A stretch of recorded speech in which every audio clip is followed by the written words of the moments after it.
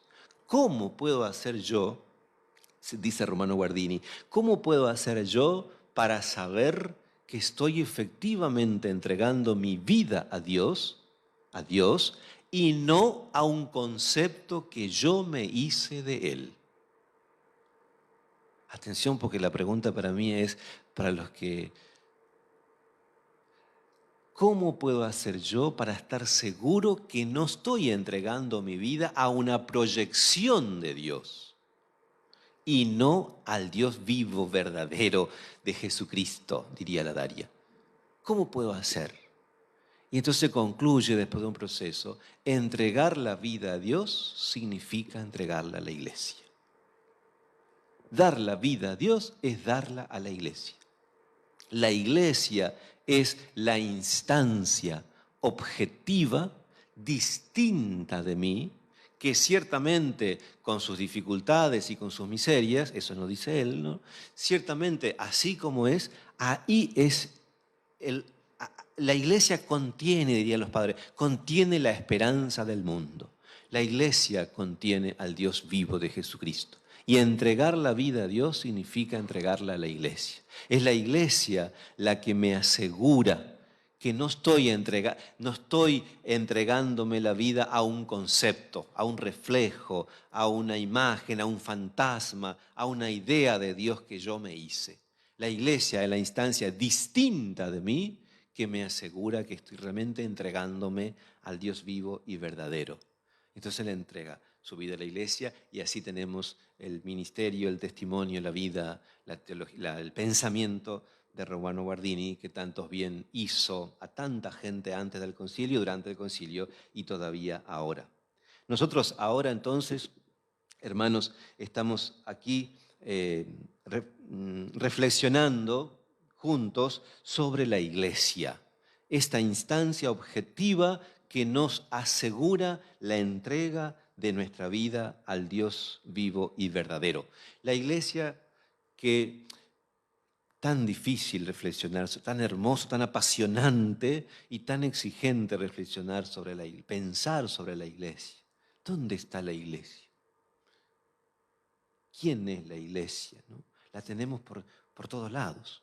Adentro nuestro nos habita, afuera nuestro nos precede, nos sucederá. Está la iglesia que, como diría Delibac, ¿no? Sangre de nuestra sangre, vida de nuestra vida. En ella somos, en ella nos movemos y en ella existimos, porque en ella realmente vive el resucitado. Entonces reflexionar sobre la iglesia es reflexionar sobre nosotros, sobre nuestra vida, pero al mismo tiempo reflexionar sobre lo que es mucho más que nosotros. Estamos insertos y entonces la vemos la iglesia, la tocamos, son personas, son procesos, lugares, situaciones hermosas y dolorosas. Es un tesoro que se encuentra como el Evangelio de hoy y es miseria que lloramos y que padecemos juntos todos los días.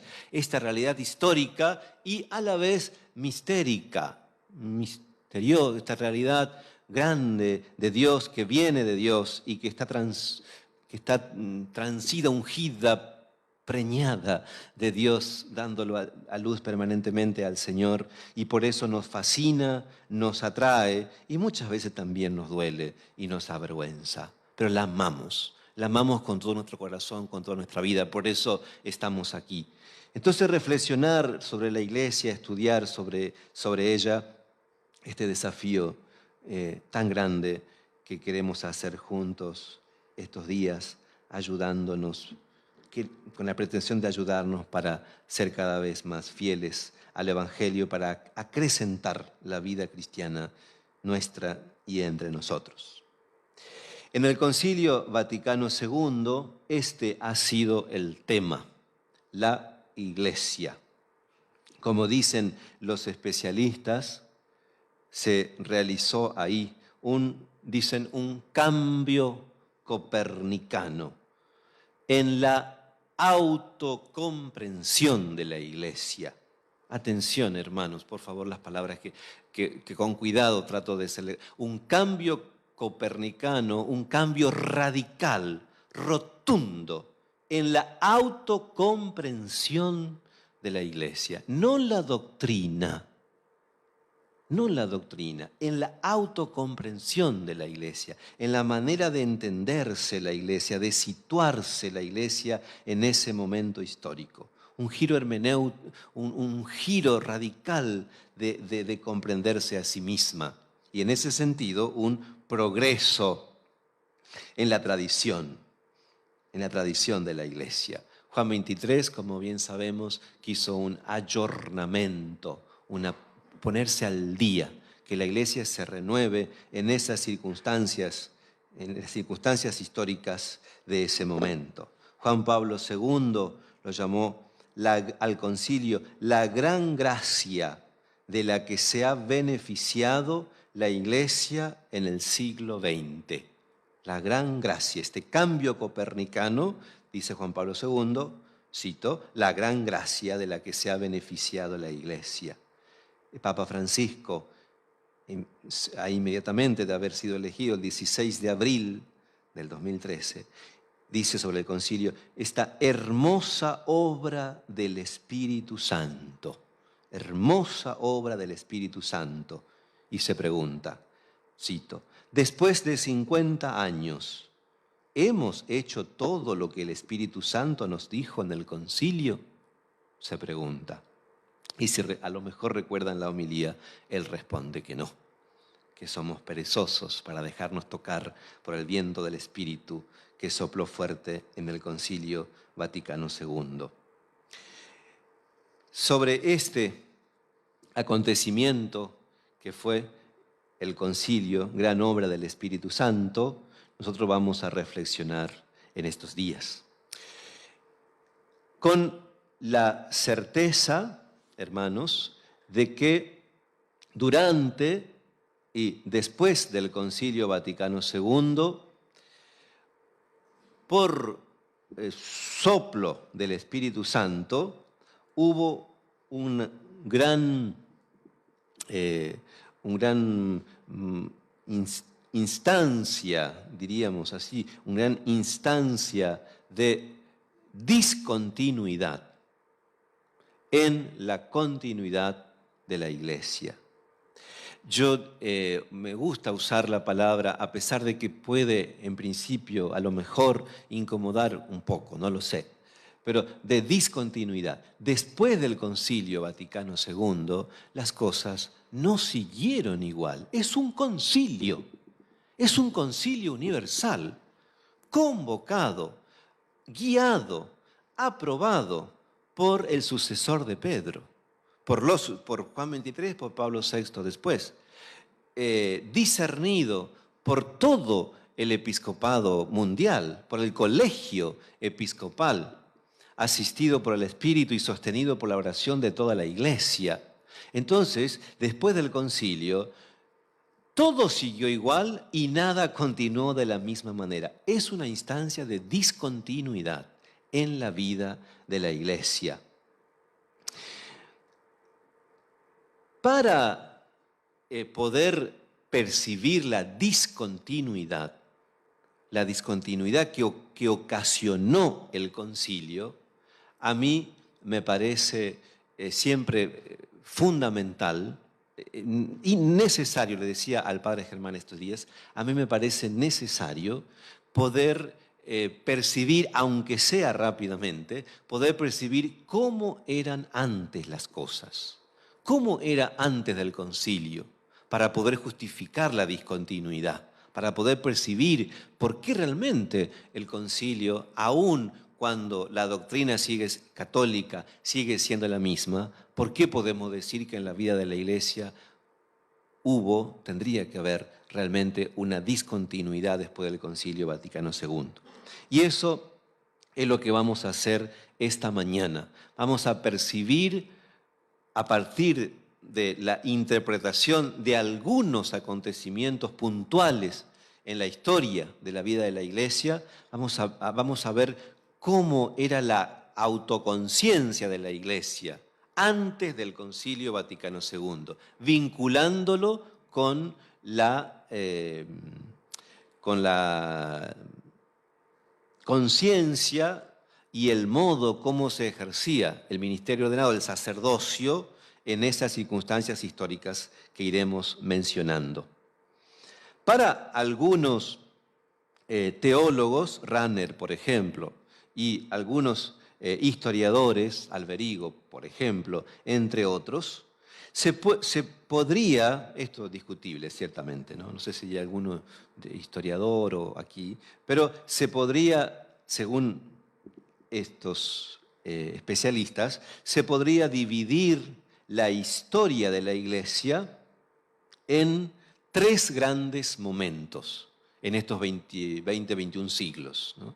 Dicen que la Iglesia, en primer momento histórico, la Iglesia original, la Iglesia antigua, la Iglesia primitiva de las comunidades primitivas, un primer momento.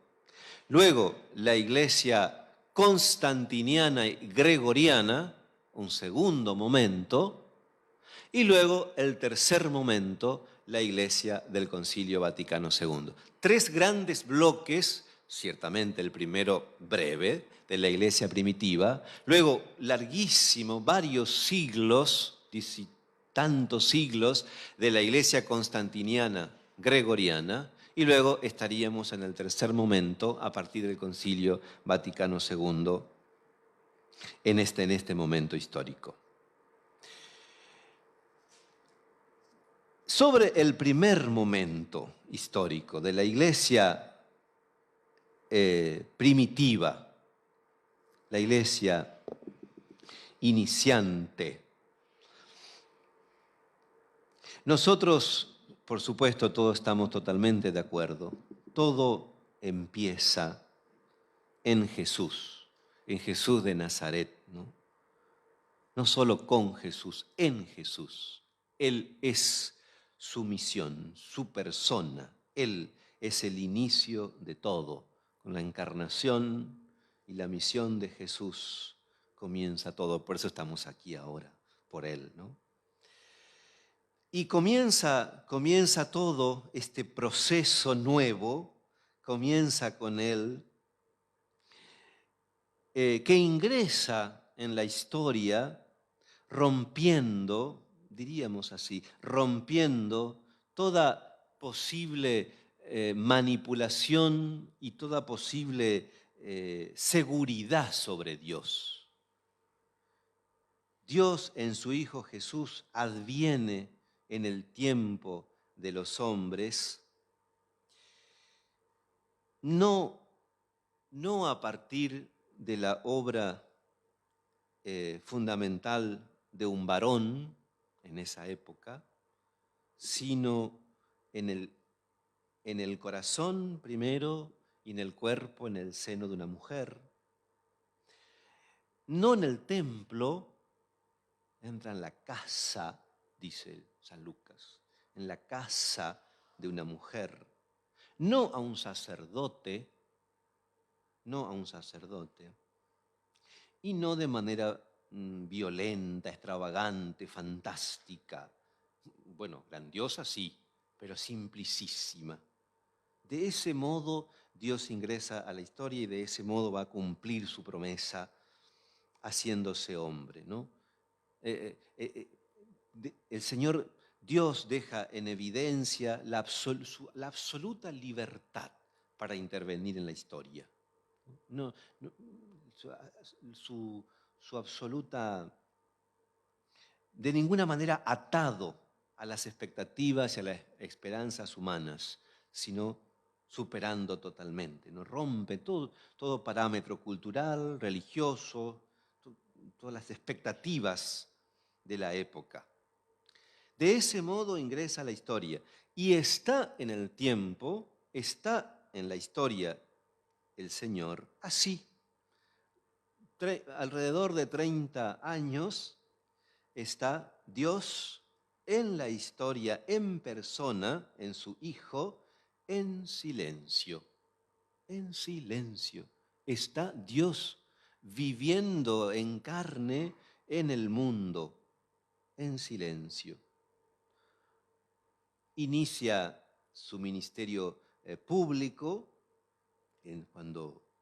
cuando fue el momento oportuno, inicia su ministerio público anunciando el reino de Dios llegado. Anunciando que llegó el reino de Dios. Ha llegado. Está entre ustedes. El tesoro escondido en el campo, lo pueden encontrar, está disponible, ha llegado. No predica sobre sí, predica sobre otro, el Padre, y la preocupación es hacer la voluntad de otro, su alimento es hacer la voluntad, vive de otro, vive para otro, vive del, para, en el Padre, no autocentrado de ninguna manera, totalmente al contrario. Y para entrar en esa nueva dinámica, en la dinámica del reino del Padre llegado, en Él y con Él, para entrar en esa dinámica, como bien sabemos, es necesario convertirse. Una de las primeras cosas según el Evangelio, ¿no? que dice el Señor, en su vida pública, conviértanse y crean. Hay que convertirse. Convertirse, que como bien también sabemos, pero necesitamos decírnoslo siempre, es cambio de mentalidad. Convertirse al reino llegado de Dios en Jesús no es pasar de malo a bueno. No es que antes yo era malo y ahora tengo que ser bueno. No es de menos bueno a más bueno. No es un cambio de gradualidad. Es cambio de mentalidad, otra cosa, otro estilo de vida, otra mentalidad, otra manera de vivir. Antes yo era menos bueno y ahora soy un poquito más bueno porque conocí a Jesús. No es eso, es otro modo, otra mentalidad, estilo de vida, dice el teólogo Theobald, ¿no? Francés. Es un estilo de vida el que trae Jesús. A mí me gusta mucho una palabra que hay, que la aprendí, que es de otro idioma, que es en italiano, pero me gustó mucho siempre esa palabra y siempre la uso, que es la palabra capovolgimento. Capovolgimento, ¿no? Capo quiere decir cabeza, volge, como ponerse patas para arriba, cabeza para abajo, o sea, totalmente cambiar la cosa, totalmente cambio de rumbo, cambio de cabeza, cambiar la cabeza, cambiar la mentalidad. Es otra cosa.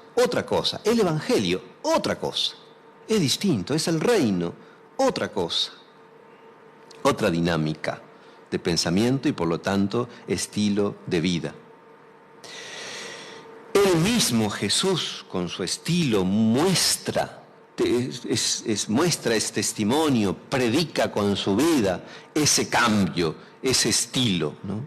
Llama entonces a gentiles, llama a pecadores, a pescadores, a necesitados de sanación, de perdón, ¿no? Y con palabras y con signos confirma que efectivamente es Él el que anuncia el reino llegado, ¿no? Que anticipan el reino. Y entonces se van convocando en torno a Jesús, se va convocando seguidores, se va constituyendo de algún modo la comunidad primitiva, va iniciándose este nuevo estilo de vida que después llamamos cristianismo, ¿no? Los elige el Señor para que sean luz del mundo, distintos, con otra cabeza, otro modo de vivir, pero no separados del mundo. Luz del mundo, sal de la tierra. Y para vivir de una manera radical esta novedad y esta distinción, este estilo, con estilo y con distinción. No por apariencia, no por conveniencia, no por estatus, no por cumplimiento. No. Jesús, el Señor, es muy duro con los que, realmente siempre tan misericordioso, tan tierno Jesús, menos cuando encuentra ambigüedad, doblez de vida, menos cuando encuentra aspiración a cartel, digamos, a apariencia de conversión. Con eso el Señor es duro, ¿no? Entonces, no por apariencia, duro con los legalistas, con el fariseísmo, con eso realmente, ¿no? Y los llama a ser servidores pobres, confiados en la providencia. Miren los lirios del campo, miren los pájaros del cielo. Servidores pobres, confiados en la providencia, testigos. Ustedes son testigos de todo, testigos humildes de lo visto y de lo oído, sin enemigos, Los seguidores del Señor, los del estilo reino, no tienen enemigos en el mundo. Si no los reciben, sacudan la sandalia y sigan anunciando la paz. Ustedes anuncien la paz. Ustedes sean testigos de la paz. No enemigos, mansos como palomas, mansos, valientes. Entre esos seguidores con este estilo y con esta mentalidad, entre esos seguidores y después de convocar a un grupo, comunidad que lo sigue, discípulos que lo siguen, después de convocar entre los discípulos, elige también a algunos para que sean testigos, pastores, pidan trabajadores para la cosecha. Es curioso, siempre lo digo, siempre es curioso en el Evangelio, todas las metáforas con las que el Señor usa para referirse al ministerio ordenado, son todas metáforas que tienen que ver con esfuerzo, con trabajo, con tarea, con dedicación costosa. Pidan cosecheros, pidan pastores, obreros. En medio entonces de los testigos, de las comunidades, los pastores como testigos, como maestros de eso que está iniciándose. Luego, el misterio pascual de Jesús, su proceso, su crucifixión, su muerte, su resurrección, su ascensión al cielo, la venida del Espíritu Santo, el misterio pascual de Jesús confirma todo esto que lo decimos tan rápidamente, ¿no?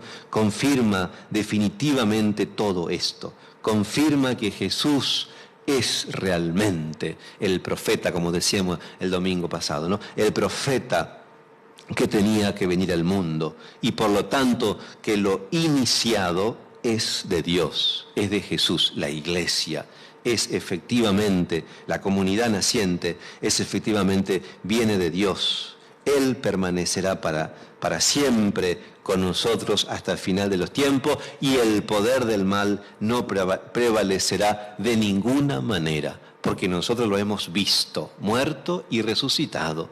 Hemos comido con Él y Él nos ha asegurado que estará siempre con nosotros. Y efectivamente está. Y ahí inicia, ¿no es cierto?, la vida de la iglesia a partir de Pentecostés, ungida por el Espíritu Santo, los cristianos, los seguidores del Maestro nuevo y distinto de Nazaret.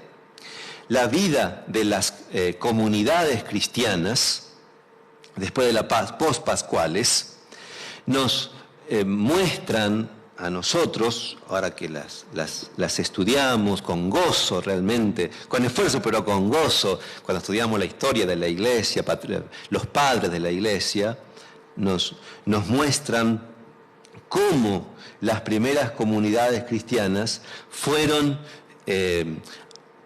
comprendiendo y sobre todo asimilando la vida, el ideal presentado por Jesús. Nos muestran la autoconciencia que fueron viviendo, alimentando a partir del misterio pascual. Y son comunidades, las primitivas, como sabemos, son para nosotros normativas para todos los tiempos, ¿no? Son textos no escritos, textos extrabíblicos, diríamos, a los que tenemos que ir siempre y a los que quiso volver el concilio, ¿no? Las comunidades, el estilo, la autoconciencia eclesial primitiva, para ser cada vez más fieles al Evangelio y a la tradición de la Iglesia. La carta en la Sagrada Escritura, la primera carta de San Pedro, a nosotros nos ayuda de algún modo a percibir el estilo y la autoconciencia de las comunidades cristianas post-pascuales en una época posterior, cercana a la muerte y a la resurrección del Señor. Los invito realmente a esta siesta o en algún momento cuando puedan, leer la primera carta de San Pedro, todo de corrido, todo de seguida, es breve, ¿no? Son 5 capítulos, todo de corrido, para poder percibir cómo vivían las primeras comunidades, no solo cómo vivían, cómo se concebían, cómo se autopercibían a sí mismos los primeros seguidores del Señor, ¿no? El contexto de la carta, así rápidamente, ¿no? El contexto de la carta es un contexto de persecución, de sufrimiento, de dolor en las afueras, digamos, comunidades rurales, pobres, aisladas, marginadas, y que viven con pasión lo recibido, con pasión la Pascua del Señor, el Evangelio, el anuncio recibido, y que por eso son incomprendidas. Y por eso encuentran un ambiente, luz en el mundo, un mundo, sal de la tierra, una tierra, encuentran un ambiente que le es hostil, realmente difícil, exigente. Porque precisamente, viven un estilo de vida que es incompatible con el ambiente, incompatible con el ambiente, con la vida, con el vivir pagano, con el vivir no cristiano. Sabían estas primeras comunidades, estos primeros cristianos, sabían que cuando pedían el bautismo, o mejor, sabían que cuando se iban a bautizar, sabían bien lo que les esperaba. No querían bautizarse para acomodarse, para tener estatus, para pasarla bien. No querían bautizarse buscando privilegios. Sabían que bautizarse, que entrar visible, pública, eclesialmente a la vida de la fe, sabían que insertarse en el misterio pascual, aceptar el reino de Jesucristo, sabían lo que le iba a significar, la persecución, la hostilidad, la dificultad, la muerte, posible muerte, el posible martirio, sabían bien, era una vida nueva que les sería hermosa pero difícil, pascual, exigente. Y entonces, en la primera carta de San Pedro, el autor, ¿no es cierto?, les insiste que, porque seguramente muchos vivirían con pasión y con entusiasmo, mucho menos entusiasmo, y otros posiblemente dudando también, como siempre en la realidad de la iglesia, ¿no? Trigo y cizaña, eso desde el inicio, por algo está en el Evangelio. Y entonces el autor de la carta insiste en que se mantengan fieles, que se mantengan firmes. ¿Por qué? Porque Él es fiel. Porque a nosotros nos espera la gloria como a Él. Y pone en vinculación el sufrimiento presente con el sufrimiento del Señor. Y por lo tanto la gloria del Señor será la gloria nuestra. Nuestra esperanza está atrás. Nuestra esperanza está en el pasado. Nosotros también. Nos espera la misma gloria que Él. Y por eso le reclama, el autor de la carta, le reclama conducta evangélica. Fidelidad al Evangelio, ¿no? Son elegidos, les dice, ¿no? Elegidos de Dios, fuera de su patria, pobres, desarraigados, marginados, elegidos de Dios, juzgados sospechosos precisamente por ser elegidos de Dios, por ser el nuevo pueblo de Dios. En el capítulo 2 dice así, permítame leerle, ¿no? Renuncien a toda maldad y a todo engaño. Renuncien a la hipocresía, a la envidia y a toda clase de maledicencia. Se ve que había dificultades externas de persecución y se ve que había dificultades internas, como tiene que ser, adentro también de envidia, de chisme, decimos nosotros en el norte, no sé cómo se dice acá, de comentar, maledicencia, dice el texto, ¿no? De comentarios, se ve que había también dificultades internas. Renuncien a eso. Como niños recién nacidos, deseen la leche pura de la palabra, que los hará crecer para la salvación, ya que han gustado qué bueno es el Señor. Al acercarse a Él, la piedra viva, rechazada por los hombres, pero elegida y preciosa a los ojos de Dios, también ustedes, todos los bautizados, también ustedes, a manera de piedras vivas, son edificados como casa espiritual, para ejercer un sacerdocio santo y ofrecer sacrificios espirituales agradables a Dios por Jesucristo. Ustedes vivan de acuerdo a la dignidad que recibieron cuando pidieron ser bautizados, cuando fueron sumergidos al agua santa del bautismo, ungido por el Espíritu. Recibieron una dignidad nueva. Vivan de acuerdo a esa dignidad. ¿Cuál es la dignidad nueva que han recibido? Son casa espiritual, sacerdocio santo. Después vamos, cuando vemos el concilio, ¿no? Participan del sacerdocio de Jesucristo porque están bautizados para ofrecer sacrificios espirituales, ofreciendo la vida en medio de estas persecuciones, en medio de la adversidad, en medio de la hostilidad. Ofrezcan, entréguense, porque están bautizados, tienen la capacidad espiritual, la capacidad sacramental, la unción del Hijo, Cristo, sacerdote eterno, sumo del Padre. Tienen ustedes porque están bautizados. Y entonces ustedes pueden y deben mantenerse fieles en esta situación. No por la fuerza de ustedes, sino porque participan del sacerdocio de Jesucristo para ofrecer sacrificios espirituales agradables a Dios por Jesucristo. Porque dice la Escritura, yo pongo en Sión una piedra angular, elegida y preciosa.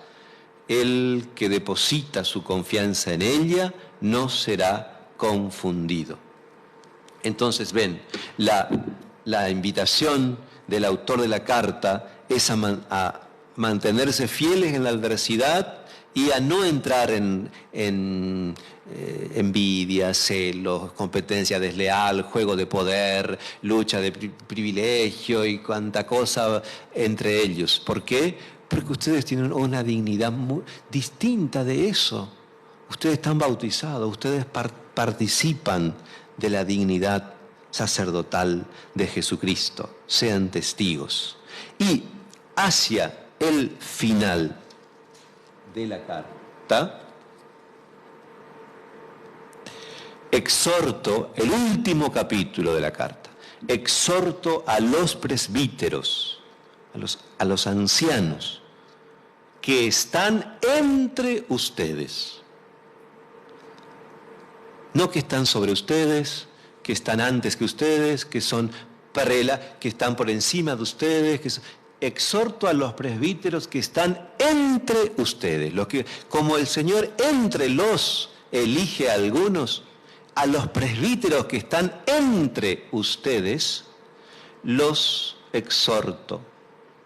Siendo yo presbítero como ellos, se ve que el autor de la carta era un anciano, y testigo de los sufrimientos de Cristo, presbítero, testigo de los sufrimientos de Cristo, y copartícipe de la gloria que va a ser revelada. Los exhorto a que apacienten el rebaño de Dios. Lo que les decía hoy sobre el Evangelio acá, es la figura esta de apacentar el ministerio del presbítero, del anciano, como un trabajo de cuidado, de atención, apacentar el rebaño de Dios, apacentar lo que no te pertenece, cuidar lo que no es tuyo, rebaño de Dios, que les ha sido confiado. Se te confía algo que tenés que cuidar y que no te pertenece. Velen por él. Estar en vela es difícil. Estar en vela es sacrificado, no sabemos, ¿no? Cuando estamos en un velorio o cuando estamos haciendo una vigilia, una adoración, mantenernos despiertos, rezando por alguna intención, ¿no es cierto? Queremos, velen por él, sacrifíquense, estén despiertos, estén atentos por él. No forzada, sino espontáneamente, como Dios quiere. No por interés mezquino, sino con abnegación. No pretendiendo dominar a los que les han sido encomendados. No podés dominar lo que no te pertenece. No podés tocar a gusto y parecer lo que no es. Yo no puse esto aquí. Tengo que pedir permiso si quiero trasladarlo.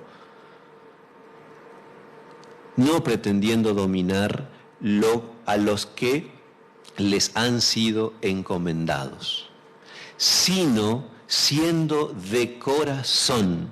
¿Cuánto me gustaría saber el idioma original de los textos para disfrutarlos realmente mejor, ¿no? Como lo saben los biblistas, ¿no? No pretendiendo dominar, sino siendo de corazón. Es un trabajo, el del anciano, el del presbítero, un trabajo exigente, difícil, decíamos, exige velar, exige apacentar, exige difícil, pero de corazón. O sea, con pasión, con alegría, con docilidad, con entrega, si no, dejá. Siendo de corazón ejemplo para el rebaño. Fíjense lo que le dice a los pastores. Lo que le dice a los pastores, no en primer lugar que vayan a enseñar, sino que en primer lugar sean testigos. Lo digo a propósito cuando después vemos la doctrina sobre el ministerio en el concilio. En primer lugar, testigos. Ejemplo para el rebaño, siendo testigos. El otro día, el domingo antepasado, teníamos el Evangelio de San Marcos, ¿no es cierto?, de los sinópticos, donde el texto comenzaba diciendo que los apóstoles vinieron y le contaron al Señor todo lo que habían enseñado y lo que habían hecho. Y el Señor le dice, vengan a un lugar ustedes solos a descansar, que después la multitud, como escuchamos, ¿no? Pues yo les decía en el seminario, en el Evangelio de San Marcos, el único maestro, si no me equivoco, el único maestro es Jesús. El que enseña es Jesús. Y los mandó a predicar, no a enseñar, que incluye, cierto, pero es mucho más amplio. Los mandó a predicar el Evangelio. Y dice, el texto de Marcos dice, vinieron a contarle todo lo que enseñaron. Y Jesús le dice, vengan a descansar. Y yo les decía a los seminaristas, porque están ahora en retiro anual en nuestro seminario, el retiro de la semana anual, y les decía, pareciera como que el Señor percibió que los suyos estaban saliendo, estaban como fuera de foco. Yo no los envié a enseñar, los envié a predicar. Vengan a descansar, hagan silencio. La mucha actividad, el activismo, le está haciendo una mala pasada. Necesitan reposar el corazón en mi presencia para resintonizar con la misión de ustedes. En primer lugar no es enseñar, en primer lugar es ser testigo. Testigos, en primer lugar es predicar. Y entonces de corazón, ejemplo para el rebaño. Y cuando llegue el jefe de los pastores, recibirán la corona imperecedera de la gloria. La misma dinámica que para la comunidad, también para los pastores, miembros de la comunidad. Sean fieles, que el futuro ya lo conocemos. La gloria del Señor será también la de ustedes, igual que la gloria que será también para los miembros de la comunidad en este momento de hostilidad, ¿no? Luego, como tenemos todavía unos minutos, después de, pongo aquí para hacer referencia, así como en línea histórica de continuidad en la vida de la Iglesia, conocido por todos nosotros, la carta a Diogneto, ¿no? Difícil de la época, ustedes saben, ¿no? Un texto difícil de situar, de contextualizar. Es cierto, según los estudiosos, que es uno de los textos que con mayor contundencia y fidelidad nos ayuda a percibir cómo vivían, confirmar, ¿no?, cómo vivían las comunidades cristianas en los primeros siglos de la vida de la Iglesia, en este caso un texto no bíblico, ¿no? Y entonces nos dice la carta a Diogneto que los cristianos, el texto es más amplio de lo que tenemos en la liturgia de las horas y realmente vale la pena leerlo entero, no es tan largo, ¿no? Ahora no lo hacemos, evidentemente. Dice que los cristianos no se distinguen de los demás, ni por lugar, ni por idioma, ni por costumbres. Viven insertos en la cultura de su tiempo, en el mundo, en la tierra. Viven, padecen, sufren, están donde les toca vivir. No se distinguen por eso. No tienen ciudades propias, no hacen no hacen grupillos, no se apartan, ¿no? Subgrupos apartados del mundo, apartados de la sociedad, no tienen ciudades propias, no tienen, dice, un hablar insólito, no llevan un género de vida diferente al resto, pero son luz y sal. Dan muestra de un tenor de vida admirable e increíble. Es precioso esto. Tienen un tenor de vida admirable e increíble. Es admirable cómo viven. No se puede creer cómo viven los cristianos. Es increíble la manera como viven. En medio de todos, no son como todos. En medio de todos son distintos. En la oscuridad, no son tiniebla. En la tierra no tienen los pies en el barro, no se embarran. Yo digo siempre, a los seminaristas le digo siempre yo, con los ojos en el cielo, no en las nubes, con los pies en la tierra, no en el barro. De una manera admirable e increíble. ¿En qué consiste esa admiración y esa incredibilidad con las que viven, ¿no? En su propia patria son forasteros. Se sienten del lugar, es suyo, pero al mismo tiempo se saben peregrinos. Conocen el reino, conocen la Pascua, peregrinos, forasteros. Lo soportan todo como si fueran extranjeros. Lo soportan todos, todo como si fueran extranjeros. Los que tuvieron la posibilidad de vivir un tiempo fuera de su patria, ¿no es cierto?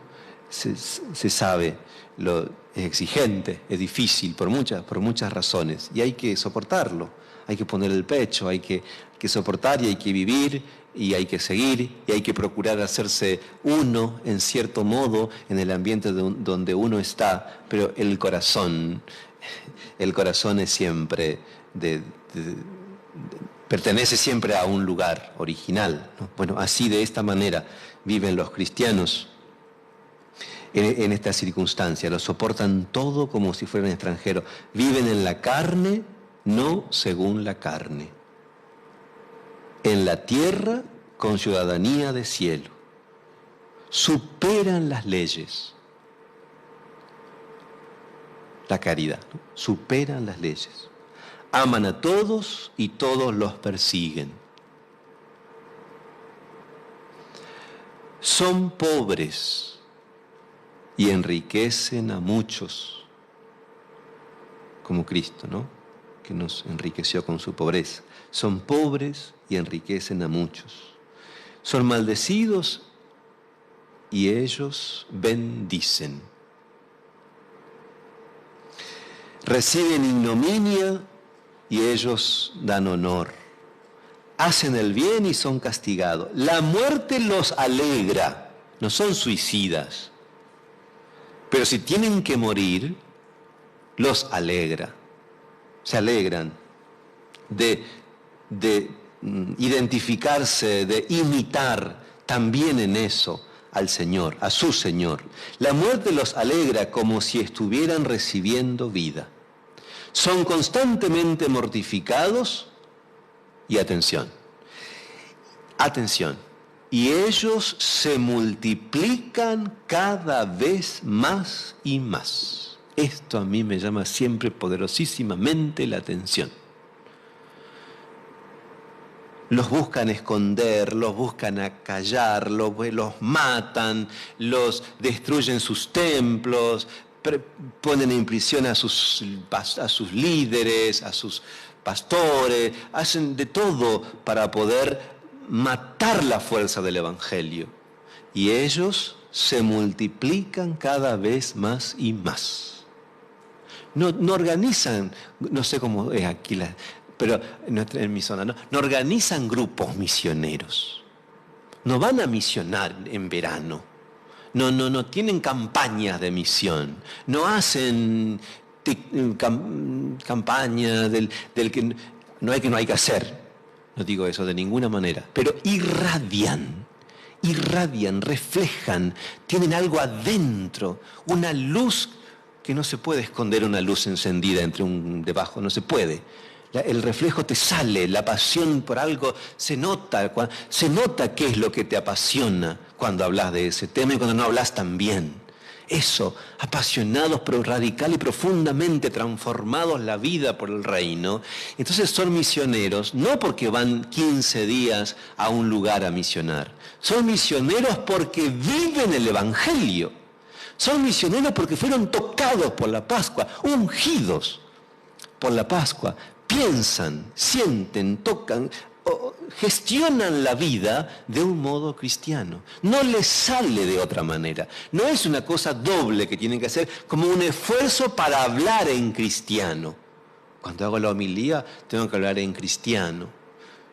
Como un esfuerzo para ser cristiano cuando estoy en el templo. Cuando estoy en mi habitación navegando por el mundo, soy un pagano total. No hay que hacer ningún esfuerzo. Es la mentalidad cristiana. Y eso se refleja tanto que vencieron al imperio. Después enseguida vamos a ver. El emperador tuvo que decir, el emperador tuvo que decir, oficialicemos esto.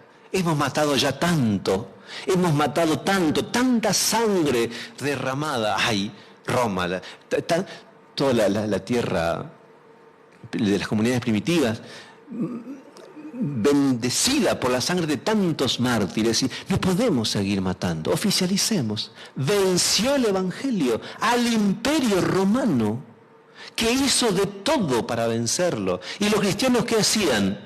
Como oveja llevada al matadero, pero no pactaban con lo que no era del Evangelio. Vencieron. Estamos nosotros ahora aquí, por eso, gracias a ellos. Entonces esto es emocionante, es una cosa, realmente cuando decimos el concilio quiere recuperar la comunidad primitiva, el modelo ministerial primitivo, estamos diciendo esto,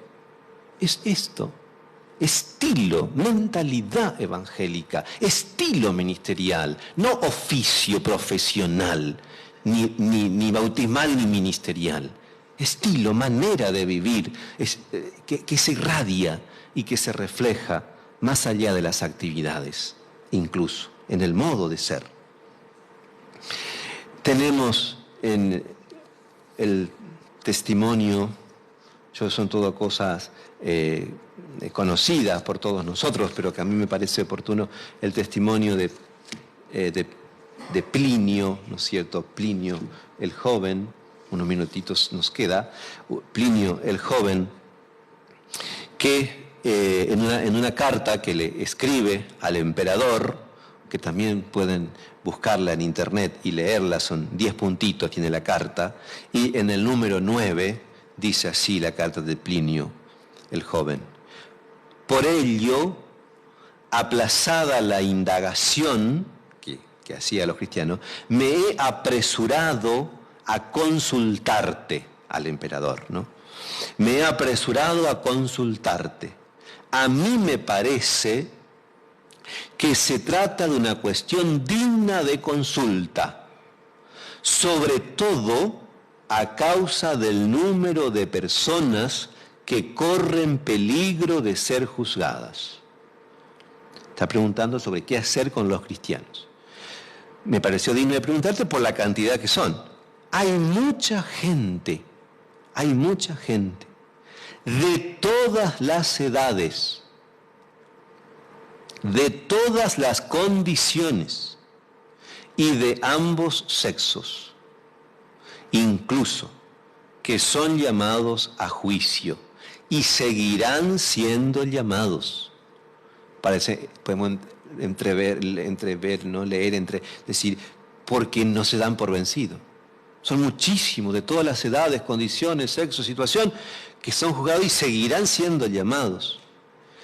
Y el contagio de esta superstición no se ha extendido tan solo en las ciudades, sino también en las aldeas y en los campos.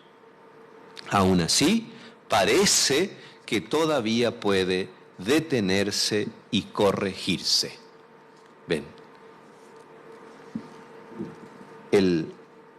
a partir de estos textos, uno de la Sagrada Escritura y el otro no, creo que podemos tener, como dice el mismo texto, el tenor, el perfil, la autoconciencia, el modo, ¿no? Cómo vivían las primeras, cómo fueron concebiendo la propuesta de Jesús y asimilando el estilo de Jesús las primeras comunidades cristianas. Como recién hice referencia y como muy bien sabemos, al imperio, por supuesto, esto molestó mucho. Entonces el emperador, el poder imperial, político, decide enfrentar la situación. Sabemos, ¿no? La persecución de Nerón, de Diocleciano, la quema de libros, quema de iglesia, como decíamos recién, ¿no? Y que realmente ha sido una persecución oficial, sangrienta, seria, que se fue intensificando cada vez más, ¿no? Y que los cristianos se enfrentaban de esta manera, como decíamos, ¿no? Hasta que viene Constantino, ¿no es cierto?, el emperador Constantino, y ahí vamos entrando al segundo modelo de iglesia, siguiendo el esquema de estos especialistas que les decía hoy. El primer modelo sería el que vimos hasta ahora, y ahora nos adentramos hacia el segundo modelo que se extiende hasta el Concilio Vaticano II. El emperador Constantino, que se encuentra en el siglo IV, ¿no? Se encuentra con un pueblo cristiano y fiel, ¿no? El santo pueblo fiel de Dios, como dice el Papa Francisco. Se encuentra con un pueblo tenaz, fiel, probado, martirial, pascual, pobre pascual, martirial y fiel, ¿no? Y entonces realiza el emperador esto que dicen los libros de historia de la Iglesia, como ustedes recordarán, esta política de paciencia y de tolerancia con los cristianos. Y entonces ahí tenemos el edicto de tolerancia, ¿no? el edicto de Nicomedia del año 311, el edicto de tolerancia, donde se le concede, diríamos, indulgencia a los cristianos, ¿no? Se le da posibilidad de existencia legal, libertad de celebraciones, de reuniones públicas, de construcción de templos. Dice el texto, dice, ellos habrán de adorar a su Dios por nuestra seguridad, por la de la República y por la propia, por la de ellos, para que la República continúe intacta y para que ellos puedan vivir tranquilos en sus hogares. Un acuerdo de parte, un edicto de tolerancia que va poniendo fin, ¿no es cierto?, a las persecuciones y va dando inicio a lo que se llama en la historia de la Iglesia la paz constantiniana, la paz de la Iglesia. Dice un historiador que cuando se declara oficial la religión cristiana, existían más de 1500 sedes episcopales, diríamos, ¿no? Más de 1500 sedes eclesiales existían en esa época. Y luego, en el 313, ¿no es cierto?, como bien sabemos todos, el edicto de Milán, de Constantino, que definitivamente la libertad de la Iglesia y la oficialidad de la Iglesia cristiana, del cristianismo.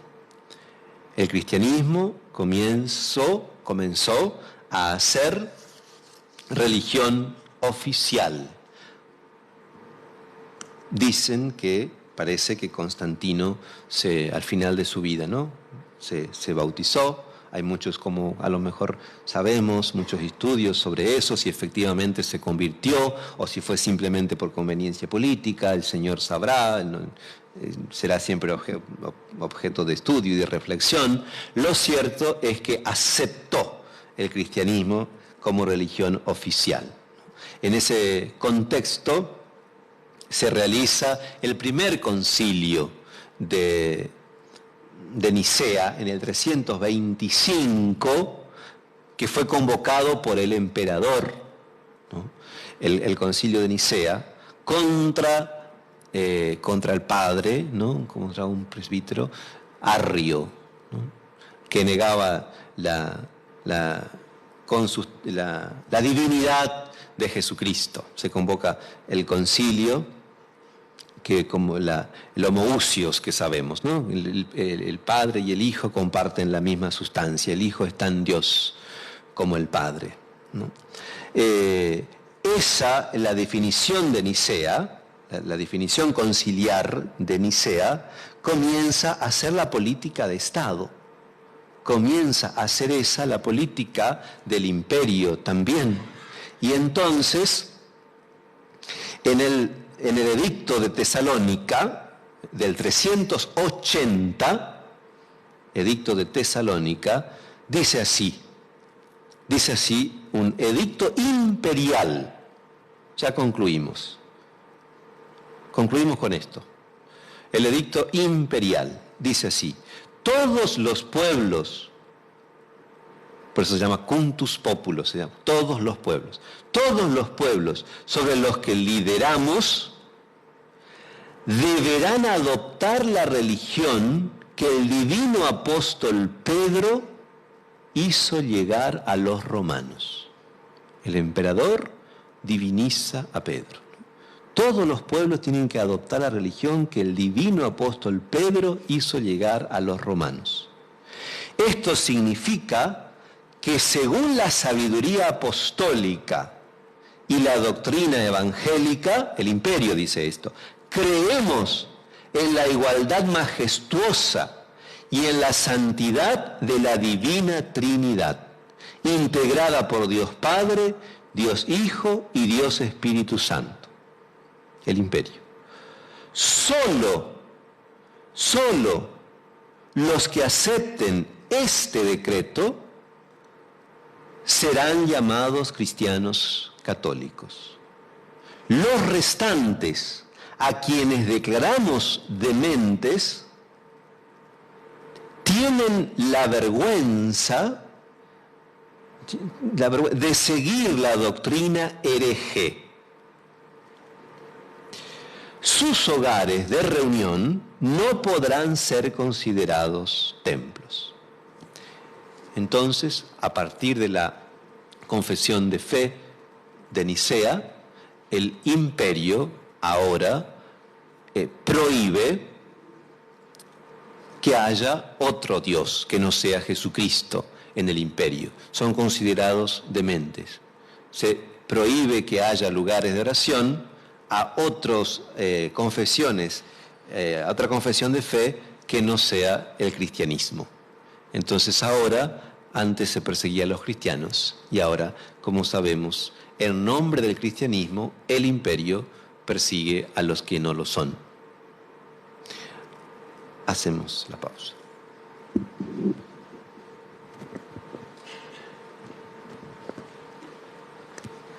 Bien. Muchas gracias, Padre Rubén. Vamos entonces a hacer la primera y única pausa hasta las 10:30 y agradecemos la presencia también de la decana de Filosofía, la licenciada Beatriz Fará, y del vicerrector de formación de la Universidad Católica, el Padre José Juan García. Y